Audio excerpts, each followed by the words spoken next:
So, with it being the first of the month and knowing that a lot of bills, your mortgage, also credit cards, other things coming due kind of all at this time, and with so much uncertainty, we wanted to bring Karen in to talk a little bit about what we can all do. Really, some smart strategies to make this more manageable, to do your best. And then, we'll figure out the rest. So let's welcome Karen to the show. Karen, thank you so much for joining us. Good morning, Judy. Good morning, ladies.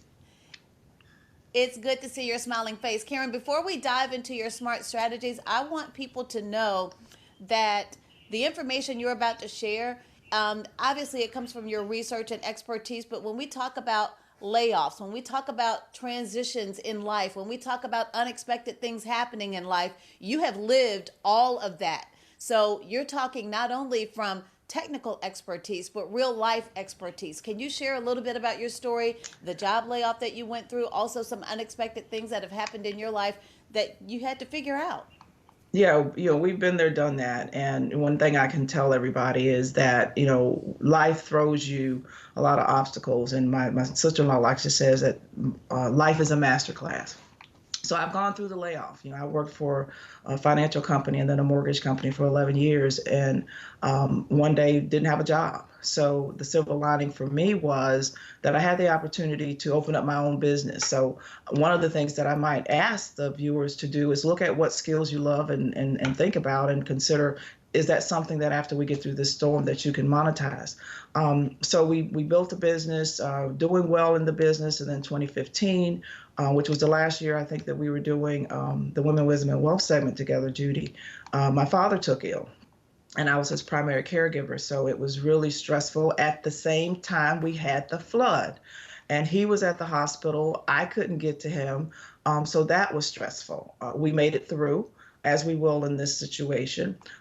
He was in and out of the hospital from September to January of 2016 when he passed, and lived a great life. He passed at the age of 86, so Daddy was living up to his spryness up until that time. So we're getting back into life, and then in June of 2016, my son graduated from high school on June 1st, had a ruptured brain aneurysm on June 5th, 5 days later. Was given a 10 to 15% chance of living in and out of the hospital and ICU. But by the grace of God, my child not only survived, but thrived. We actually had to relocate to Atlanta for 2 months. He was in the hospital for 37 days, 11 surgeries. We moved to Atlanta for his rehab at the Shepherd Center. Came back, got him situated, and we were blessed that he was able to start USC a year later, going part-time, with assistance, but he's currently at the University of South Carolina. So when you talk about adversity and you talk about challenges, we've been there and we've done that. And one of the things that I live by is a quote by Aristotle, and it says, "It is enduring our darkest moment that we must focus on the light." And focusing on the light truly has been that thing that has gotten me and my family with our faith through all of those obstacles. So I just encourage everybody just to hunker down, follow the instructions that are given to us by our local community, the CDC, our government agencies, and we will weather this storm together. Karen, Cami Raisler here. Thank you so much for sharing your story. And I think this is definitely a time where we need someone like you to help us out. And there are a lot of people in our community that are struggling, or they're worried. They might not be struggling, but they're fearful that they may struggle here down the road. Can you give some advice? What is the first step that these people need to take if maybe they have been laid off, or they're scared that they're not going to get business once this is over? What's the first step to take? Well, it's really the assessment, Cami, and thank you for having me on.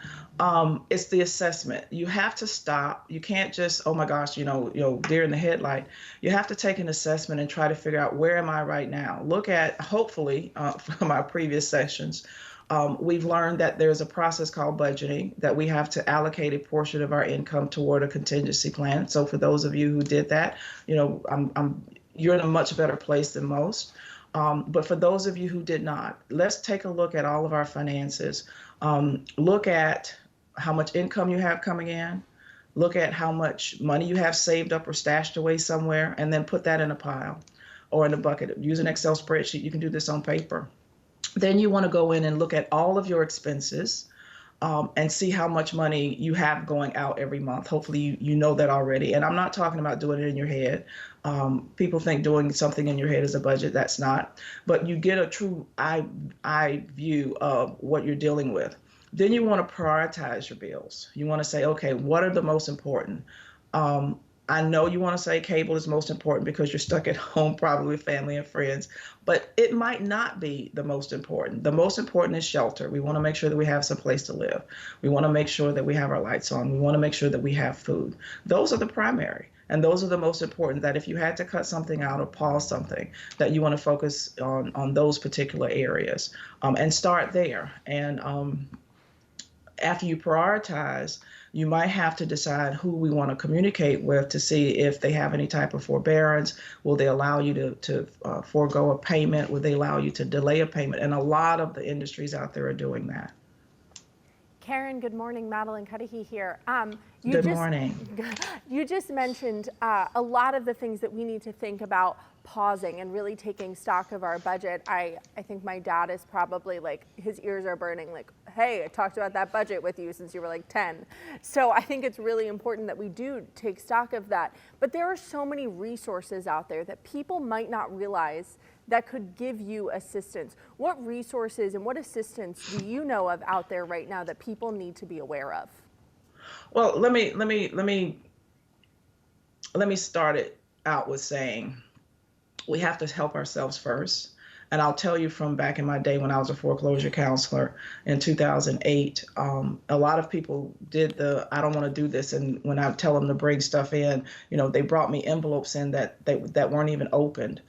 Embrace this opportunity to learn more about your finances. And you need to be the expert going in, talking to people to tell them what your scenario is so that they can give you the best advisement on what they have and what might work best for you. So, of course, there's the CARE legislation that just passed.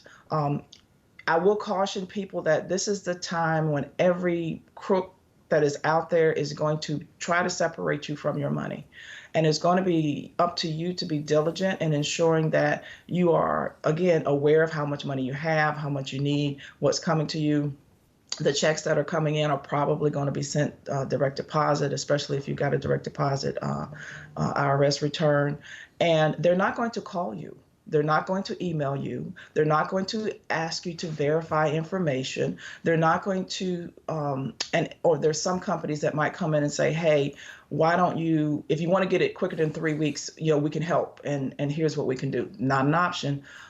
So be very diligent. So the first thing I would say is follow the recommendations that I've given on doing the assessment yourself. So for housing, so let's start with the one that's most important. Most mortgage companies are prepared. They know it's coming if they haven't already implemented. Some of them will automatically, if you call, not just blanket, if you call, they will work with you and tell you, okay, well, if you don't send me your payment this month, we'll defer it. We can put it on the back end, which is called forbearance. But they're different companies. There's no legislation right now that has mandated that all mortgage companies do anything in particular. That's probably coming later. But the first thing I do is get on the phone and call them. Once you identify your budget and identify that, okay, I have all these expenses, you might find that if you cut out some of the other things or you slow down some of the other things, that you do actually have enough time, money to pay your mortgage. It's really in the prioritization. So, Karen, here's the other question. Sometimes you have bills that you just can't pay. I mean, you've talked about how we should kind of prioritize with mortgage. 2 points I want to emphasize. Even for companies who are willing to wait, that does not make the payment go away. You're just going to have a bigger bill a little bit later. So I want you to address that, and then I want to talk about the best strategies to really approach these companies and negotiate with them to try and get some more time. So let's talk first about emphasizing the point that this bill is not going away, but you're going to have to deal with a bigger bill later. So let me talk to those people first that actually have money. Because what the tendency is that, oh my gosh, I'm hearing all these programs that they have out there, and the mortgage company is going to allow me to delay, or my credit card company is going to allow me to delay. So I'm going to jump in on the bandwagon. You don't want to mount up a crisis when you don't necessarily have one right now. So if you have between your savings, between your income that you do have, that maybe is slow but not gone away. For those of you who have that opportunity, go ahead and pay those things.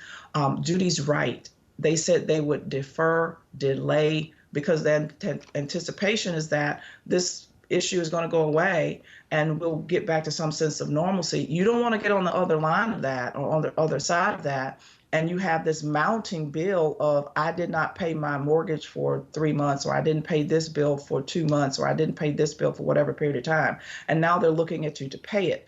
They may not say pay it all at once. They may add it to your balance. You have to up your overall amount. They'll spread it over a period of time just as an option, but you don't want to get yourself caught in that scenario. So just know you understand the difference between postpone, pause, and forego. Nobody's really saying that we're going to not allow you not to pay anything. We're just going to delay the opportunity for you to pay it. What was the other question, Judy? It was what was the other question? So Karen, the other question is this. People say, and your advice is always get out in front of this. Don't wait for the bill to be delinquent before you start trying to negotiate a little grace period. But people don't know how to do that. So do you pick up the phone and call? Do you send an email? Do you write a letter? Do you tell them your whole life story? Do you keep this letter short and sweet? What's the best way and the easiest way to negotiate some grace and get some more time? I would start with a phone call. Now, this crisis, like the other crisis that we had in 2008, is totally different because there were pockets. There were pockets of people that were impacted. Everybody is impacted. Everybody is impacted in some way, form, or fashion. It's either from the health perspective, it's from, the loss of job, it's from the isolation in your home. So there's so many segments or opportunities that we can look back and go, oh my gosh, this is how impacted.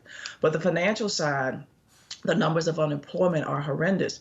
The mortgage companies know. The credit card companies know. So they're on the other side waiting for you to pick up the phone. They're not going to call everybody or go for everybody and say, hey, look, we're just going to waive the interest or lower the interest. There are companies out there now, banks, my bank in particular, I know if you call, they will delay your payments for 90 days. There are banks out there that will forego interest on your loans for 90 days. If you have a federal issued student loan, not the regular, private, but a federal issued loan and your automated payment, that has been paused for you automatically through September, and there's no interest accruing at that time. That's probably one of the only automatic across the board things that I've heard of. The first thing you need to do is find your companies that you're borrowing money from or that you're dealing with, phone number. If you don't have access to it, look on the back of your credit card, look on your statement, call them. You're probably going to have to wait because they're all inundated. But patience is a virtue. And get on the phone, put it on pause while you hear the elevator music, wash the dishes, dust the house, do whatever, and then wait for that person to come on the phone.